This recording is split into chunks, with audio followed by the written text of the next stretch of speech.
This is Season 7 of the Team Roping Journal's podcast, The Score, the show that started it all in the whole podcasting game in team roping and rodeo. At 3 million downloads and counting, this is where team ropers talk, from our weekly short score episodes to the longer sit-down conversations that we get to have that dive deep into the personalities, producers, and horses that inspire the sport. This is where team ropers get their must-know information. Hey everyone, it's Chelsea Schaefer. Welcome to The Score. Today's episode is from the Cinch USTRC's National Finals of Team Roping in Fort Worth.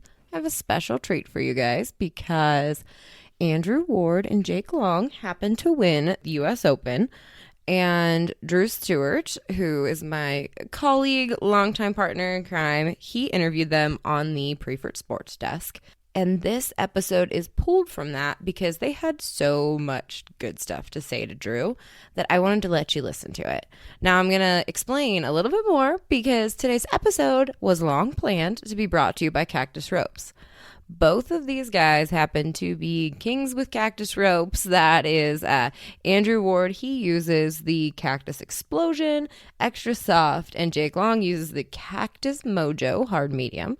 And so this episode is absolutely perfect for these two. So I hope you enjoy my special guest host, DruStew, with Andrew Ward and Jake Long.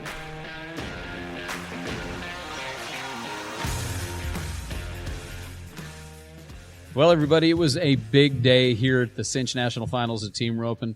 Got a couple guys that have sat up at the desk before, a couple past champions. But, Jake, this is the first time here at the U.S. Finals, huh? Yeah, this one's eluded me for a fair number of years. I guess I don't want to say how many, but I've been coming to this roping for a few times, and so I've placed at it a few times, but never got the win. So it's kind of nice to get that one checked off. Awesome, Andrew. Good heading today, pal. Thank you, sir. It was fun. So we were just kind of shooting the breeze up here, like, you know, these ropings, you can't back off at all. That's one thing. So talk to me about the feel of everything through the 5-head today. Well, I mean, if you go a little long on one, you're kind of behind by a ways. And so me and Jake do pretty good just trying to keep after him, keep making good, strong runs as much as we can. And so that's all we did. We just try not to back off and drew good and made good runs, it seemed like. Yeah. How'd it feel to you back there? Man, everything felt good. I think, like you said, drawing good's huge. You're not going to win a big roping without kind of being on the right end of the steers. You can kind of overcome and maybe win third or fourth, but you ain't going to win first if you don't kind of draw on the right end. And Andrew did a great job, scored great all day, set them up easy, and steers were really pretty user-friendly, and everything felt good. So let's talk a little bit. Let's go down a little bit different path. And, you know, we were just talking about the Wildfire, the old straight, the Feist, and this roping back in the day. Like, Jake, what has changed? Like, that same conversation we just had, let's just have it again. Like, it has, the game for you open ropers has changed a little bit, hasn't it? Yeah, there's a ton of ropings that, you know, I say a ton. There's quite a few ropings that we go to that pay $10,000 to $15,000. And they're good ropings, but our fees are so high everywhere. And so, you know, you got to kind of click along pretty healthy to keep your money together. If not, you'll just fall behind. And old school felt like there was 4 monster hits. You had the Just Straight, the BFI, U.S. Finals, and then the Wildfire. And I think the least any of them paid was $50. Mm-hmm. And so you knew, man, if I could just have one big hit throughout the year, then that kind of took care of everything. I'm going to be ahead. Now we really, you know, the BFI is the only monster hit, it feels like. I mean, the Lone Star Shootout's really good too, and then Cody Johnson we were talking about, and he's supposed to be having a roping at the end of the year that I think will be a monster too. But hopefully we get some bigger ropings going, I guess, instead of the ones where the fees are really high, and then the payout's good. I mean, today's a great roping, sure, but it's just the fact of like having $1,500 in fees and then, you know, doing that over and over. The last 4 ropings we've been to, like we said, not even counting the BFI, it's $6,000 in fees. And so, I mean, if you're kind of on a drought, or even if you kind of place along, I mean, it's pretty easy to get behind on your money. So, yeah. So what does that do to you guys then? Like, so you guys are having to almost hustle more than you did before because there's, I mean, it's got to, between the rodeo and jackpot, and how are you guys balancing it all out? And how do you make the decisions? You're trying to make the finals, or drive by roping that pays $17,000-$17,000? Well, that's what we talk about, skipping some that if they don't add the right money or pay the right percentage, we might not show up. But like today, pays so good, even though it's $1,500, you kind of feel like if you're roping for a living, you need to be at this one. Mm-hmm. How do you do that, Jake? Like, how do you guys make that decision when you got to make the finals or trying to make the finals? That's got to be a constant balance now with so many. Whereas before you had 4 big ropings you had to go to, and I'm going to try to make the finals. Right. Well, now we've got a $1,500 jackpot. You still know it's going to pay $6,000-$8,000 to win. Right. So, well, I think like you said, we have a pretty good feel how many teams something's going to get and kind of what the payout's going to get. I mean, I could have gotten the ballpark of this before we ever even drove over here. Sure. And so if something's going to pay $15,000-$16,000, I mean, we're going to be here. Yeah. It's a great rope when you rope for a living, like you said. I mean, you have a chance to clear $15,000 a day. I mean, that's a great day. Mm-hmm. I think it's more the kind of mediocre ropings that are wanting to be $500 a man, maybe go 2 or 3 times. There's no added money. There may be 80% payback. And it's like, man, if they don't get a ton of teams, and they're not going to get a ton of teams with that format. I mean, if you don't have added money and if it's not kind of set up right. So I think you just kind of, you're going to go to all the rodeos. You're not going to drive by a good roping. I mean, and the West Star is another good roping that we get to go to in the Northwest. And so I think ultimately you just, if it's going to pay, $10,000-$12,000, we're probably going to go to it. If it's not, a huge way out of the way. I know, like coming up, like, the days of Reno being what it used to are gone because of BFI just getting done a week or 2 weeks ago, but now stepping up in there. So we just went up there and going to have a high fee opener open then with 30,000 added. Have to, right? Yeah. Like we have to, don't we? Right. Well, and that's what, and we'll obviously be there. Absolutely. I mean, that'd be a great roping, and and it is fun to kind of keep that tradition alive during Reno. I mean, that's some of the younger guys, we both grew up, the BFI was in Reno ever since I remember it. And so, and at some point, our generation will get done, and I'm sure it'll stay at Guthrie forever now. And that group of guys won't know it anywhere but Guthrie. Yep. And Guthrie's a great home for it. But it's weird not having something at Reno. So like, I'm glad that they're stepping up and having something for us, and hopefully we can kind of entertain everybody over there. Absolutely. So I think it'll be fun. I mean, like you say, we've spent 15 years of our lives basically, out there. And so to kind of, that's what we're really working on, is kind of bringing that feel back. It completely different roping, but the same feel. Yeah. Because the Reno rodeo is so much fun. That's a cool rodeo. And you guys can kick off your season right there, kind of no matter what happens, right now, and kind of go. So. And the jackpot's going to help the rodeo too.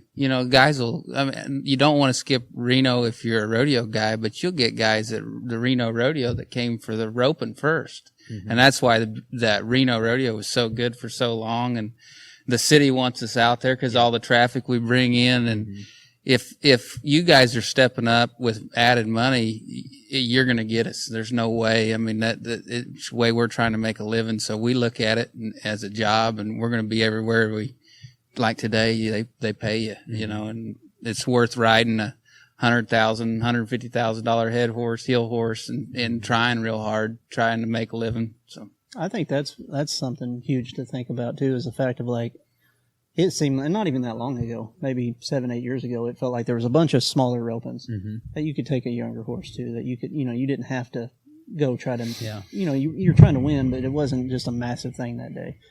Well, now everything we go to, it feels like the cheapest fees we have, like a cheap day is $300, and then you'll usually you're gonna crack up the rookie on $300. Well, that's what I'm saying. Well, let's go 3 times. You need to. So you get $900 in fees. Yeah, and there's you got a decent number of teams. Yeah.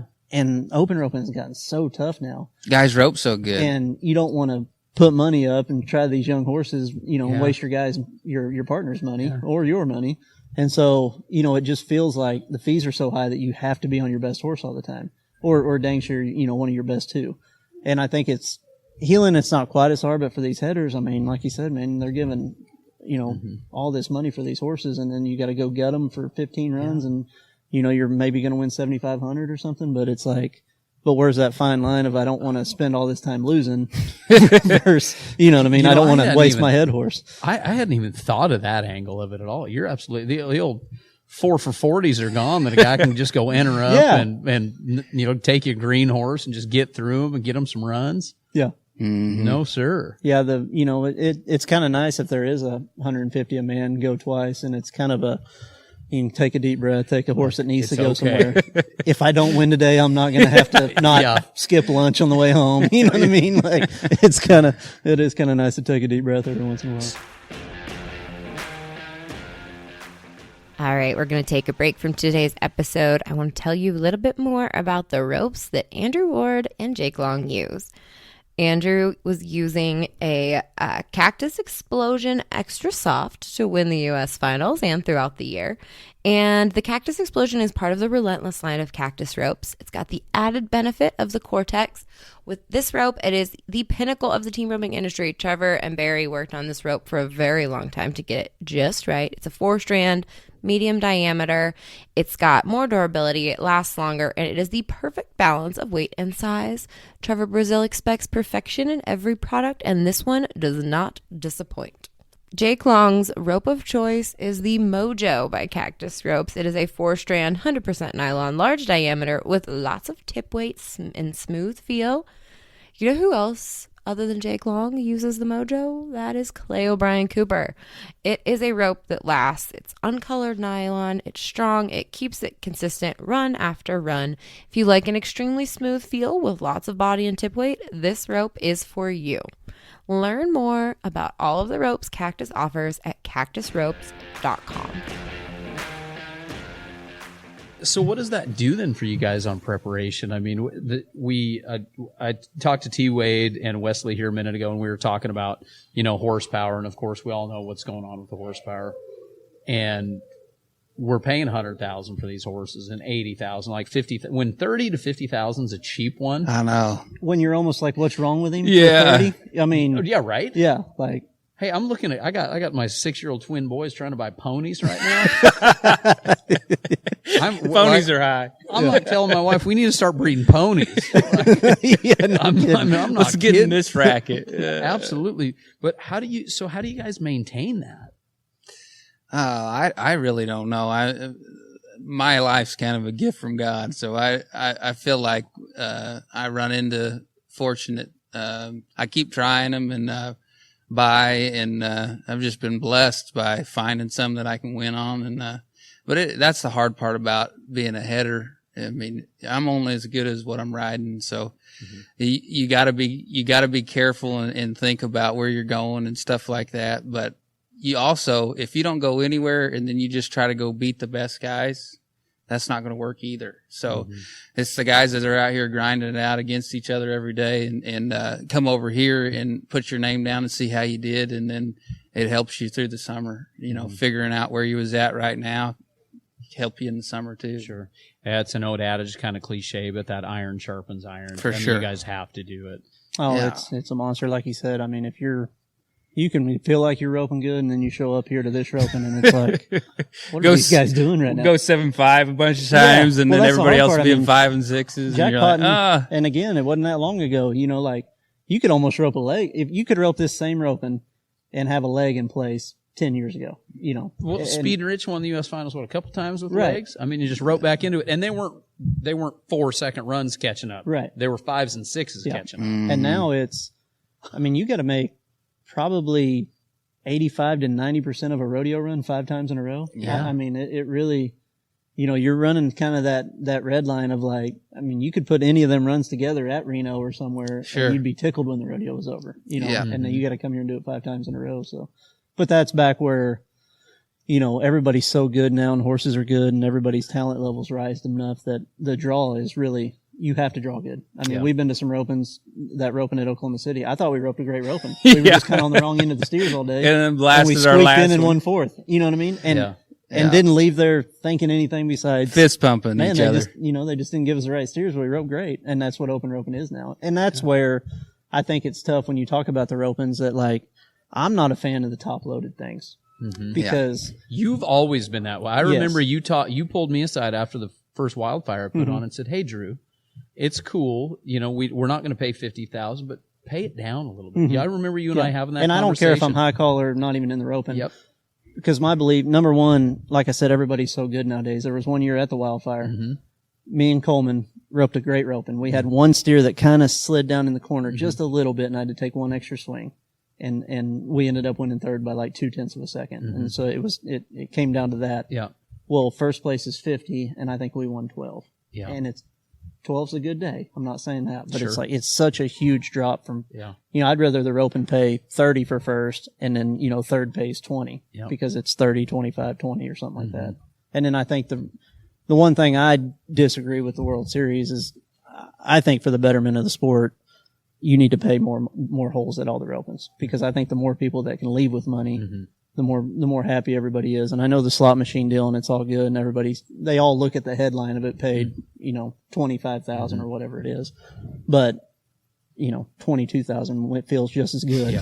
And then you had 3 other guys win money at the bottom. Yeah. So. I've always, I've thought about that conversation you and I had a lot, actually, because it came from the guy that won the roping. When you told me that, you said, hey, I'd be more than happy sharing just so these guys, just to pay down a little bit more. And I'd never thought of it that way. Like, we want to top load, the guys want to walk out. And I can't remember, it wasn't that, what was it, 15,000 or something? Yeah. I think you guys split 30. Yep, I think so. And we had to go in and kind of we had to pull money up to make it that even number when I should have just paid it out. Right. Just paid it out how it fell, pay your 6-8 holes or whatever and just. And I didn't used to think of it that much when I was younger. I think it's just getting a little bit you want to older win that 50,000. When you're younger, you kind of have the gunslinger mentality, and you're really not too worried about. But then when you get a wife and kids, and you're trying to support a family, you think of the little things that make our world go around and what we're trying to do, day in and day out. Well, even for the young guy too, that is just a tick off the pace on the day, and you give him 6,000 today, that means a lot. I wasn't very long ago. I'm just trying to survive in these ropings, and you're like, 5th would be nice. Get my fees back, get me some diesel money, and then be able to go on. And it ends up being where we drive those teams out that are coming up just because they don't have the fees to go every week. And then it has gotten so high. So when you spread it out a little bit, and we're all getting an opportunity at 6, 7 monies, and there might only be 50 teams, you might slip in there and win with a leg, and you're keeping your money together a little bit more, because that's what it's all about for us. We've got to pay our bills with what we're doing, Yeah. The total payout was $95,200. You guys were at 29.14. Here's the breakdown of your runs. You were 588 on your first one, 519 on the second one, 613 on that third one. That's your longest run. 6-1's your longest run. Wow. 609 and 585. 588, 585, 519, 613, 609. That's right in there. That's right in there. Yes, sir, that is right in there. You are right about that. I'm telling you that. That is just great roping, guys. Eric and Paul, they got them for $23,050. Caleb and Wesley, $17,500. Billy Bob and Corey, $12,900. Slade and Jay. So Slade, he's been roping good. $6,450. And then JC and Bud's run. Amazing. I wish I'd have put it on here because I have it on my phone. Yeah. Well, let's pull it up. I didn't get to see it. Here, I'll show it to you. I'll give you the play-by-play. All JC's rope, Bud's around the end, borderline, fast. Bag, turn around. It was I don't right. think you go 4-2 on that setup easily. No, it was just like you think. This is no one else gets to see it but us. Yeah, that's it. Nobody at home. You don't get to see this. Andrew gave the perfect play-by-play. That is a well of a team roping run. That was a good run right That's there. That's a great team roping run. At a jackpot in the short round. Come on. Yeah. Everybody's just like, man, I'd like to have that fast time. Then they make that. They're like, maybe last in the average would be nice. There's not very many. We'll just go catch We'll try to catch them, see if it falls our way. I've seen one other run this year that we were all kind of laughing about that. Nowadays, there's not very many runs that get made where you're like, that's first. Like, I don't care what happens. Yeah. Dustin does it, more than anybody probably that we hang out with. But Tanner and Patrick's run at Mercedes was my gosh. That was the perfect, unbeatable. I wish we had it. Oh, it was amazing. But it was just like that one. Just ding the barrier, all the head rope, right around the end of it, perfect rhythm. You're just like, roping for second. Huh? 100%. I think it went 4-3 after that. Yeah, I think it was 3-7. They put everybody else in the 2D. It was amazing. Too deep. On a strong cow. It wasn't Yeah. like, oh, Loper, good job, guys. It Yeah. was like the hard runner and Yeah. just smacked him. But That's awesome. yeah, What a fun game we get to play, huh, guys? absolutely. Yeah. Isn't it Bless. cool? It's fun when it's working. Yeah, right. Yeah, It's fun when it ain't, but it's really fun when it is. it sure is. Well, guys, I sure appreciate you, and great job roping today. Thanks you. for coming up here and hanging out with me and sharing this stuff for everybody out there in Facebook land. I think it's pretty cool to hear that we are all pushing at our own levels. You know what I mean? It Mhm. doesn't matter if you're a 4 that's just starting or you guys looking at, dissecting it every day. We're all trying it at our own levels, and it's really cool to be up here with you guys and hear what you guys are doing and how you're pushing and keeping the horses going and everything else. So Yeah. Well, Thanks. for thank having you. us. you betcha. Thanks, fellas. Great job. Great job. Thanks, sir. Thank you so much to Andrew Ward and Jake Long for spending a good bit of time with Drew Stewart at the Preferred Sports Desk so that we can have this episode of the podcast and you can watch this whole thing over at roping.com because we have got the entirety of the U.S. finals, including all the action, by the way, over at roping.com for members only. If you have a key card max, you have a membership to roping.com. You might not realize it, but check your email. You do have a membership to roping.com, and you can watch all of the action back on demand, as well as past U.S. finals. You can watch timed event championships. You can watch the BFI. There is so much stuff. Did I mention you can watch the mega matches? Like, from the early 2000s. There's a lot going on over at roping.com. So check it out. Go ahead and subscribe if you have not subscribed yet. And thank you to our friends at Cactus Ropes who made the ropes that these guys won all that money at the U.S. finals with. They are great supporters of the score, have been since day one, and we sure appreciate all the partnership with everybody at Cactus Ropes. We will be back again in 2 weeks, so thank you all for listening.